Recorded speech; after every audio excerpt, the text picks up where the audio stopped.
welcome to Morning Trade with Money Control. I'm Karunya Rao and I'm going and talk about the big topic, which is OPEC's output cut decision. We're joined by Sugandha Sachdeva from Religare Broking. Morning, Sugandha, and talk to us about the announcement of output cut by 100,000 barrels per day. Oil has clearly reacted to that in a positive way. The prices did shot up quite a bit. Talk to us about whether it's on the expected lines and what it means for the entire demand-supply scenario. Yeah, hi, good morning, Karunya. In terms of the production cut, it's a modest increase by OPEC plus producers, and this is largely on expected lines.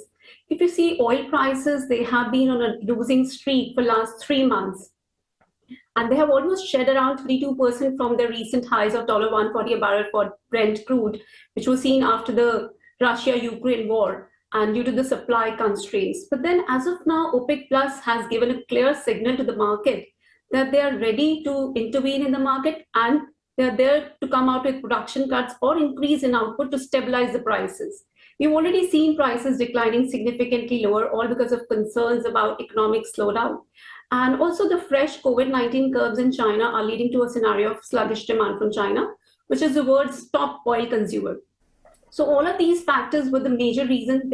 Besides this, there are expectations that US and Iran are likely to revive their nuclear deal, which will lead to an additional supply of around 1.1 million barrels per day into the oil market. So that was a major reason OPEC Plus decided to increase to cut down their output by around 1 lakh barrels per day. So now they have restored their production to August levels itself, and they've also hinted at the possibility that they can come out with further production cuts in case that's required and in case we see prices declining further. So all of these triggers are taken positively by the markets, but we have not seen much reaction coming in the prices because this was largely on expected lines.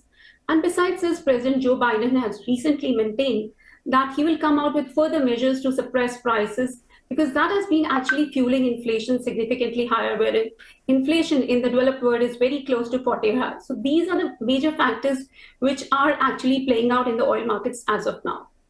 And what happens to prices then? Because, if we look at oil, it has fallen for 3 straight months after touching those multi-year highs back in March 22. So talk to us about the pricing trend that you foresee for the rest of the year. Which way is it headed? See, as of now, demand has been robust. IEA has recently maintained that demand is likely to increase by 2.2 million barrels per day through 2022 and similar levels in 2023 as well. Even as the global economy is showing signs of a slowdown, but then the overall demand, if you see, has been robust. And in terms of the oil levels, if I look at the Brent levels, $91.5 mark is acting as a very strong cushion area for prices for a very long time. So I will not stick my neck out and say that yes, prices have bottomed out, but yes, they are clearly showing signs of base building at lower levels.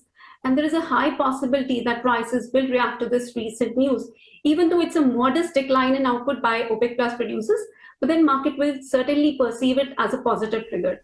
So on the higher side, we need to see a clear breakout above $102 a barrel for Brent crude. Only in case that is breached and we see prices nudging past that level, we are likely to see levels of $110 to $115 a barrel in coming days. So overall, the outlook is positive, but yes, we still have to be cautious. In case the level of $91.5 a barrel is breached, we can see prices slipping significantly lower on the downside. All right, great. But what about the overall trend? Because if we look at the natural gas prices, they have been soaring quite a bit. In fact, IEA has also, said that they expect gas to oil switching in some countries because of the record gas prices. So do you think natural gas price trend will sustain the way it is and oil will continue to hover in this range that you just flagged off? Yes, Karunya, yes, Russia has recently stopped flows of natural gas through Nord Stream 1 pipeline, citing maintenance issues. And so that is likely to deepen the energy crisis, which Europe is actually grappling with at the moment. And even though inventories are at healthy levels of around 85% in Europe, but then we are approaching the winter peak season. So in case this supplies continue to be halted from Russia, that can actually lead to a lot of gas to oil switching, and we can see increased usage of oil for power generation. So that is a very supportive trigger for oil prices. But then as of now, We also look at the fact that inventories are almost 85% in Europe of their total requirements. So this is a slightly negative trigger for natural gas prices. Besides this, production in US has also been rising and there are increased LNG imports into Europe. So all of these factors are actually suppressing natural gas prices to a certain extent. Apart from that, high prices are also leading to demand destruction. So there would be some gas to oil switching, but then that would not lead to significant upside in crude oil prices as of now. In the backdrop of dollar index surging to 20-year highs, and also the environment of tightening monetary conditions, and President Joe Biden maintaining that he will take all measures to suppress oil prices.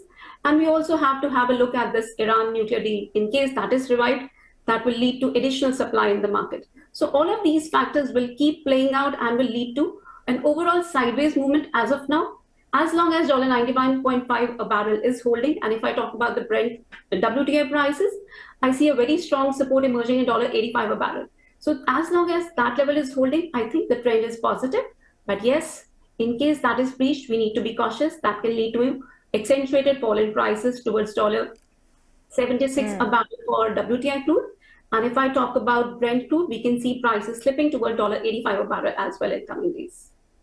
Okay, well, thanks much, Sugandha, for joining in and for talking to us in detail about the pricing trend, especially for oil and natural gas as well, how it's likely to be in the next few months as well.